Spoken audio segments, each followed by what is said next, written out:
sekitar 10 menit lagi kita akan sampai. Lihat sebelah kiri kanan udah salju semua. Jadi kalau ada yang mau persiapan, silakan persiapan. Yang masih tidur boleh bangun biar kepalanya nggak pusing. Jadi kurang lebih kita sekitar 2 jam ya akan ada di atas gunung. Makan siangnya juga di atas gunung ya. Cuaca cerah, mataharinya terik banget. Bagus ini cuacanya. Nanti apabila Bapak Ibu ada yang mau main ski, mau sewa semua peralatannya, sudah termasuk sepatunya, peralatan skinya, celananya, jaketnya, Google itu kacamata sama helmnya, itu 60 US dollar per orang. Nanti langsung berikan uangnya ke saya atau ke Tolu. Jadi biar kita bisa langsung belikan, sewakan semuanya. Tapi apabila tidak keren, saya tidak mau main ski, saya cuma mau foto-foto doang, buat konten di salju, boleh juga.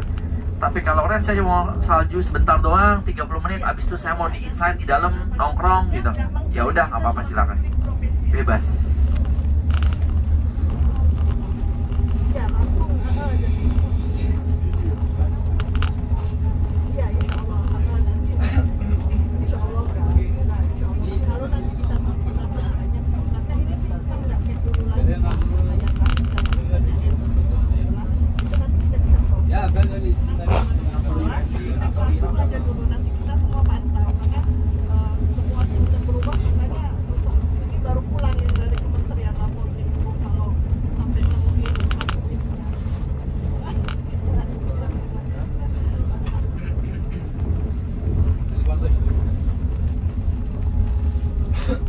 Apabila Ibu mau bayar pakai lira juga bisa Bapak Ibu, kata Tolu 1.200 lira atau 60 US dollar.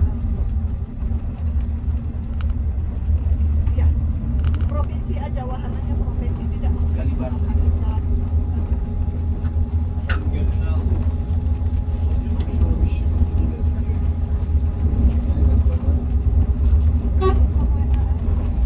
Yusuf, oh ya?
Kalau Bapak Ibu suka dengan pemandangan-pemandangan seperti ini, boleh menabung, lalu nanti perginya, next tripnya pergi ke Swiss ya Bapak Ibu. Pilih yang Swiss only, jadi biar Bapak Ibu nggak capek, nggak jauh di jalan. Karena kadang-kadang kalau pilih tour yang Eropa Barat, Swissnya itu cuma sebentar, capek di jalan juga. Kadang-kadang ada yang masuk dari Italia, Roma, terus naik ke atas Milan, di Swiss itu lumayan di busnya 4 jam 6 jam gitu. Tapi kalau Swiss doang, dia itu kayak di satu negara kecil karena dia populasinya cuma 5 juta.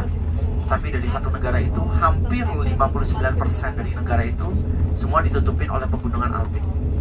Karena pegunungan Alpin itu sebenarnya memanjang Bapak Ibu dari Jerman, Prancis, Italia, Swiss, Austria, dia lewatin terus semuanya.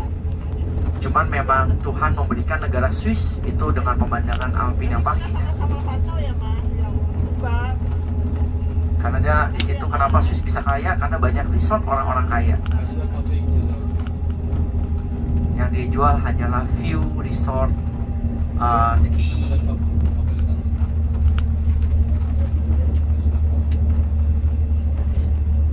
Ya, inilah Gunung Erciyes yang dengan salju abadinya.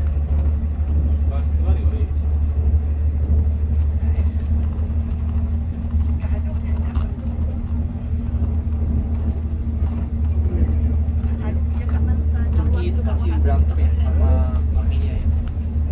Nah, sekarang sepi. Saya masih ada perang. Ada masalah politik, ada perang. Ya, tapi perang dingin kan, masalah politik doang. Memperlukan pengarangan Turki. Iya. Masa boleh?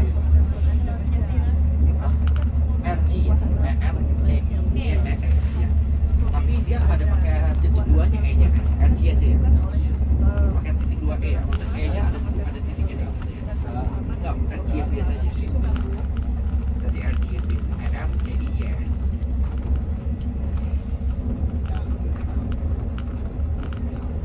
Lalu selain Swiss, Bapak Ibu, ada satu lagi negara dengan pegunungan juga yang indah. Namanya adalah Norwegia. Dia adalah bagian dari Scandinavian. Jadi kalau Ibu Bapak Ibu pergi ke Skandinavia, itu pergi ke negaranya adalah Norwegia, Swedia, sama Denmark. Dia cost-nya lebih besar karena mata uang yang digunakan sudah bukan USD, sudah bukan Euro, tapi dia menggunakan Kron. Jadi ada Kron Norway, Kron Denmark, Kron Swedia.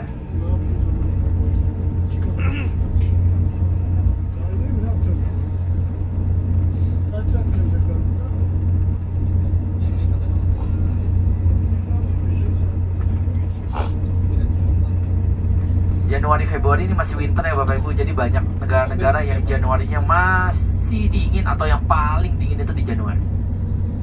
Karena winter itu Desember itu masih baru mulai. Even di beberapa negara pun masih belum turun salju, masih Desember. Tapi kalau Januari dia udah mulai turun.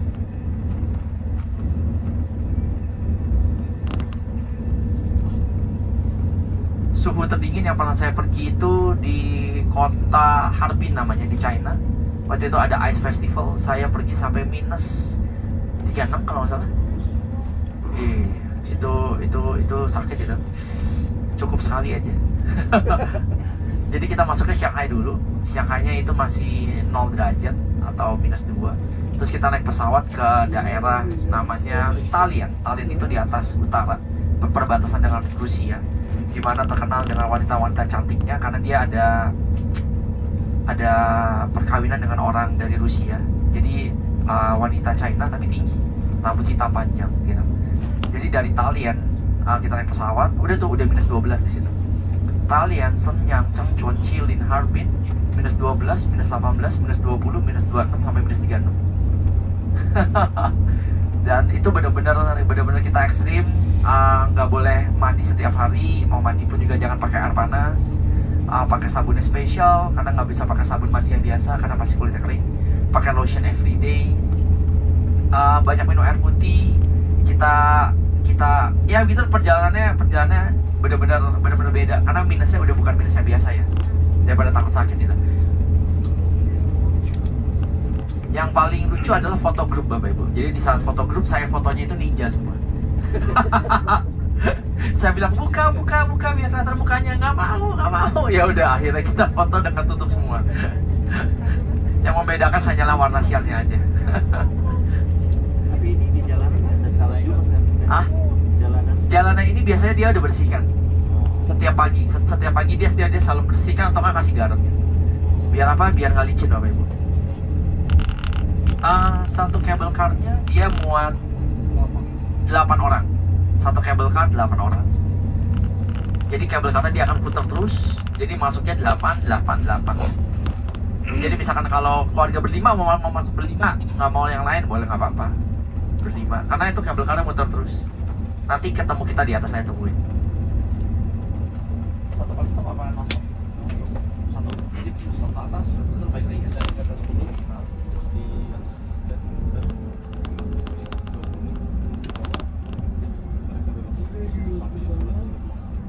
Ya pasti di bawah, bukan di atas. Oke, Oke, Bapak Ibu, pokoknya kita sama-sama dulu ya. Nanti apabila Tolu memberikan waktu bebas, baru kita bebas. Kita sama-sama dulu sekarang semuanya.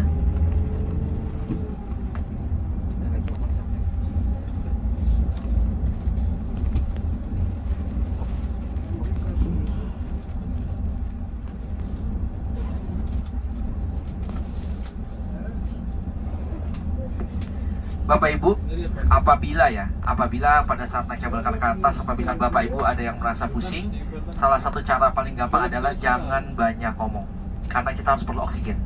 Dengan kita ngomong terus, oksigen semakin berkurang, kita semakin pusing. Ya, apabila merasa pusing, diam dulu, udah, baru jalan. Dan jangan bicara kalau bisa.